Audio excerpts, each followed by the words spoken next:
హ్రీంకారాసనగద్భితా నలసికాం సౌహక్లీం కళాం బిభ్రతీం సౌవర్ణాంబరధారిణీం వరసుధాధౌతాం త్రినేత్రోజ్వలాం వందే పుస్తకపాశమంకుశధరాం స్రగ్భూషితాముజ్వలాం త్వాం గౌరీం త్రిపురాం పరాత్పరకళాం శ్రీచక్రసంచారిణీం. మనకి చాలామంది ఏమండి గురుగారు మాకు చేతబడులు చేశారండి, మాకు ఈ యొక్క చిల్లంగి అంటారు దాన్ని, ఒక్కొక్క ఏరియాలో ఒక్కొక్కటి. అలా దుష్టశక్తులు, క్రూరశక్తులు, క్రూర గ్రహాలు, పిశాచాలు, కర్ణపిశాచులు, ఇలా రకరకాల పేర్లతో ముఖ్యంగా చేతబడులండి అంటారు. మన హీరో సుమన్ గారు కూడా చాలా మంచి ఆయన. మరి అంత చదువుకున్న వ్యక్తి, మృదు వ్యక్తి, ఆయన ఒక టాప్ రేంజ్లోకి వెళ్ళినప్పుడు నాకు చేతబడులు చేయించారండి, అందువల్లనే నా కెరీర్ ఇంకా వెళ్ళాల్సిందే ఆగిపోయిందండి అని ఆయన ఇంటర్వ్యూలో చెప్పడం మనందరం కూడా చూస్తున్నాం. మరి మనకి హీరో సుమన్ గారు చాలా అంత గొప్ప పరిణతి చెందినటువంటి వ్యక్తి మరి అబద్ధాలు చెప్తారా? కాదు కదా. అయితే ఒక సైన్స్లో ఒక ప్రొఫెసర్గా ఉన్న నేను చేతబళ్ళు ఇవన్నీ ఉన్నాయంటే అవన్నీ ఖండించి పడేస్తాను. అయినప్పటికీ కూడా చాలామంది ఏమండి మేము హాస్పిటల్లోకి వెళ్ళామండి, మరి అక్కడ చూపించుకుంటే అన్నీ నార్మల్ వచ్చినాయండి, అంతా మాకు అర్థం కావట్లేదండి అని చాలామంది చెప్తూ ఉంటారు. అయితే చేతబళ్ళ వల్ల మా జీవితం ఆగిపోయిందండి అంటారు. అసలు ఈ చేతబళ్ళు ఎవర్రా నాయనా చేస్తారు అంటే మా బంధువులేనండి, మాకు తెలుసున్నటువంటి పరివారమేనండి, మా మీద మా ఎదుగుదల చూసి ఆగిపోవడానికి చేయించారండి అంటారు. ఇటీవల మీరు కనుక చూసుకుంటే చిర్రావూరు గారు కూడా పాపం ఆయన కొన్ని లక్షల మంది ఫాలోవర్స్ ఉన్నారు. కాశీలో 21 మంది మంత్రగాళ్ళని పెట్టి శ్మశానంలో చేతబళ్ళు చేయించడానికి ప్రయత్నించారు అని చెప్పి మిగతా వాళ్ళంటే నేను దేవీపుత్రుడిని, అమ్మవారి పుత్రుడిని, నాకేమి అవన్నీ కూడా ఏం చెయ్యవు అని ఆయన కూడా చెప్పడం జరిగింది. అంటే మొత్తం మీద ఓవరాల్గా ఏంటంటే మనకి క్షుద్ర శక్తులు అంటే ఏంటంటే లోయర్ ఎనర్జీస్ అంటారు వీటిని. వాళ్ళు పూజించేటటువంటి దేవతలు ఏంటో మామూలు జనానికి తెలియదు. తెలియక కాళీ అమ్మవారు చేసేస్తుంది, లేదా చిన్న మస్తా అమ్మవారు చేసేస్తుంది, ఇట్లా వాళ్ళు ఇష్టం వచ్చినట్టుగా మాట్లాడుతూ ఉంటారు. ఈ దశమహావిద్యలు అనేటటువంటి అమ్మవార్లు తార, మహాకాళి, చిన్నమస్త, త్రిపుర భైరవి, తర్వాత బగలాముఖి, తర్వాత మనకి రాజశ్యామల, ధూమావతి, షోడశి అంటే లలితాదేవి, అలాగే మనకు భువనేశ్వరి అమ్మవారు, తర్వాత కమలాత్మిక అమ్మవారు.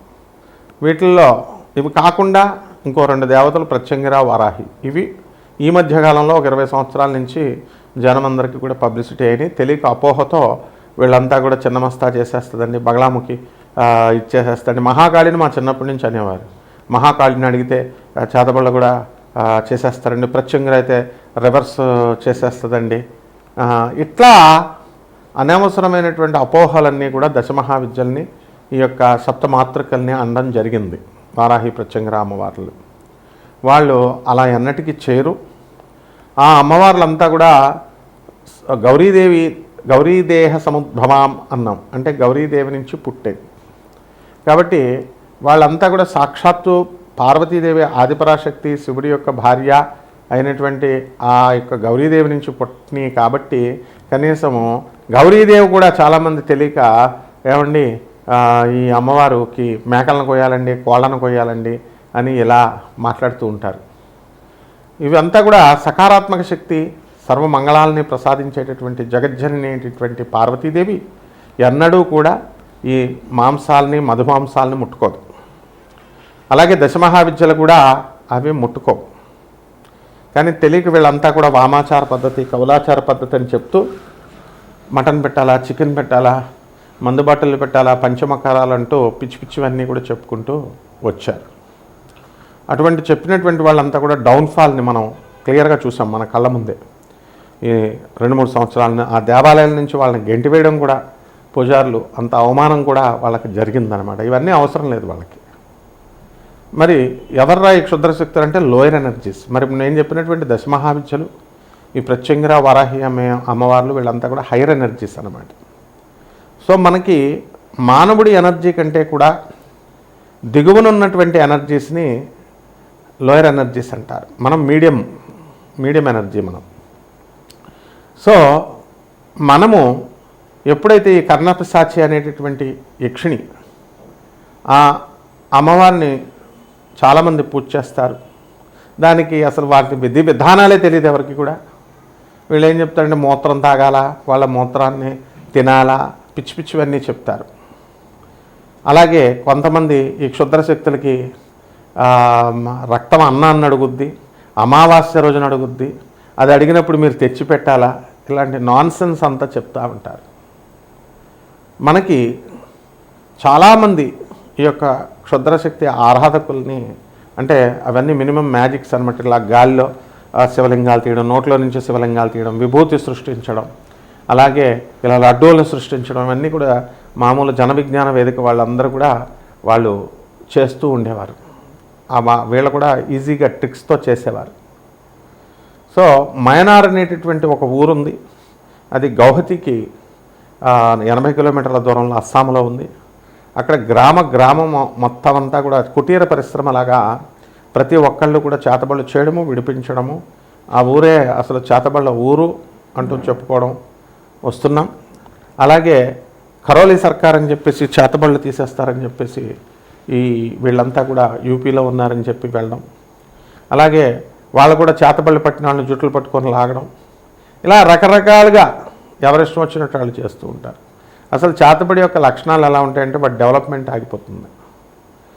బాగా వ్యాపారంలో నెంబర్ 1గా ఎదిగిపోతున్నటువంటి వాళ్ళు సడన్గా అప్పుల పాలవడం, ఇతరుల చేత మోసగింపబడడం, అండ్ ఏదో ఒక విధమైనటువంటి భయంకరమైనటువంటి క్రానిక్ డిజీజ్ రావడం, ఆ డిజీజ్ సడన్గా క్యాన్సర్ వ్యాధి లాంటిది రావడం, ఆ వ్యాధుల ద్వారా మనం హాస్పిటల్కి వెళ్ళినా నార్మల్ ఉంది అని చెప్పడం వాళ్ళు, ఆ తర్వాత మనం టెస్ట్ చేసుకున్నా కూడా నార్మల్ ఉందండి అంటారు.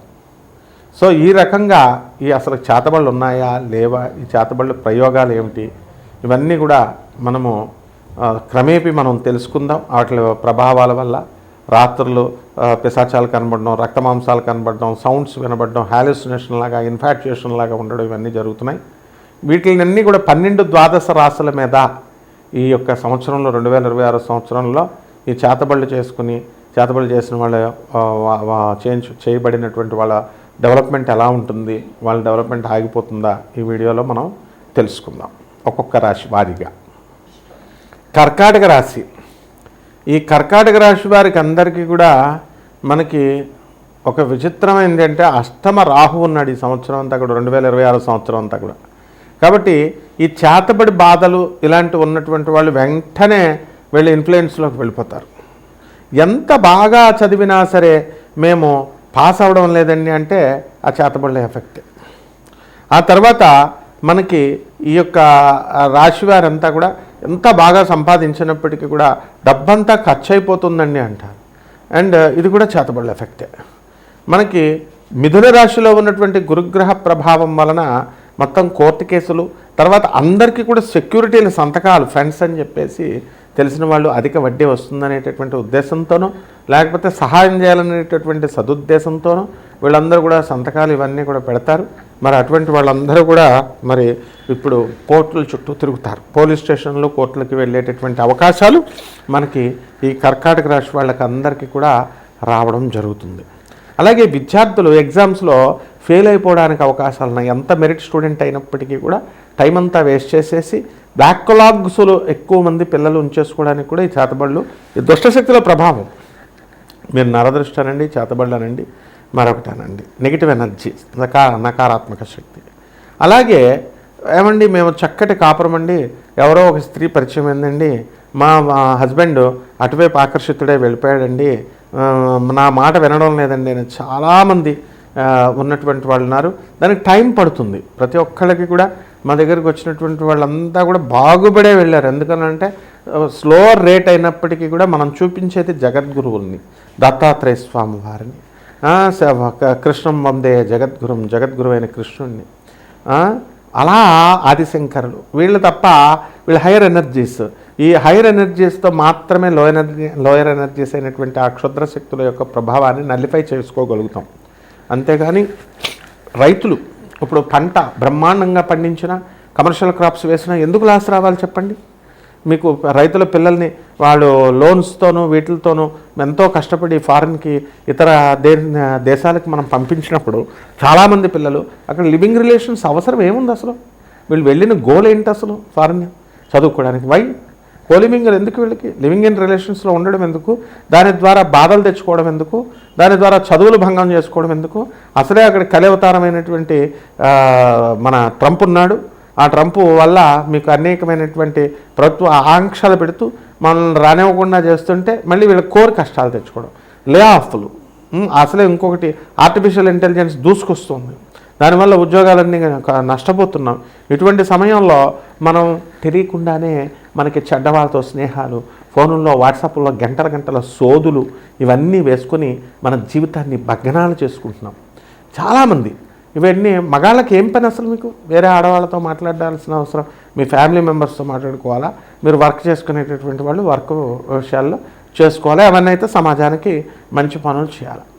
దీనికి పేదవారికి సహాయం చేయాలా, అనాథలకు సహాయం చేయాలా, వికలాంగులకి, తర్వాత ఈ సాధు పురుషులకి సహాయం చేసినప్పుడు మాత్రమే ఈ యొక్క క్షుద్రశక్తి ప్రభావం నుంచి మీరు బయటపడగలుగుతారు. అంతేకాని ఏవో పూజలు పునస్కారాలు దొంగ మంత్రగాళ్ళకి, క్షుద్ర మంత్రగాళ్ళు అని చెప్పుకునేటటువంటి వాళ్ళకి, కపట మంత్రగాళ్ళ దగ్గరికి వెళ్ళి లక్షలు ఇస్తే వేస్ట్, మీకు ఏం జరగదు. అనుభవంతో చెప్తున్నాం మేము, గురు పరంపర ఉంది నా వెనక. అలాగే ఈ యొక్క నాన్ ప్రాఫిటబుల్ బేసిస్తో మనం ఎందుకు ఇలాగా వీళ్ళందరూ కూడా ఇలా చితికిపోయారు, దీనికి పరిష్కార మార్గాలు ఏమిటి అనేది మోస్ట్ మోడర్న్ సైన్స్ను ఉపయోగించి నాసా రిపోర్ట్స్తో మీకు అందరికీ కూడా జాతకాలు, ప్రాచీన జ్యోతిషాన్ని బ్లెండ్ చేసి చెప్పడం అనేటటువంటిది జరుగుతుంది.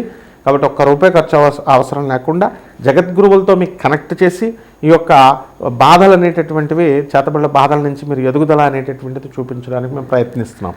కాబట్టి ఎవరైతే ఈ యొక్క బాధలతో ఉన్నారో గాణగాపురం వెళ్ళండి, దత్తాత్రేయ స్వామి వారి దర్శనం చేసుకోండి, అలాగే దక్షిణామూర్తి ఆరాధన చేసుకోండి, ఇంట్లో గురుచరిత్ర చదువుకోండి, అలాగే దత్తాత్రేయ మంత్రాలు చదువుకోండి. మేము మంత్రాలు ఇస్తాం, తప్పకుండా దాని నుంచి నియమనిష్టలన్నీ కూడా తెలుసుకొని జాగ్రత్తగా చేసుకోండి, బయటపడతారు. శుభమస్తు.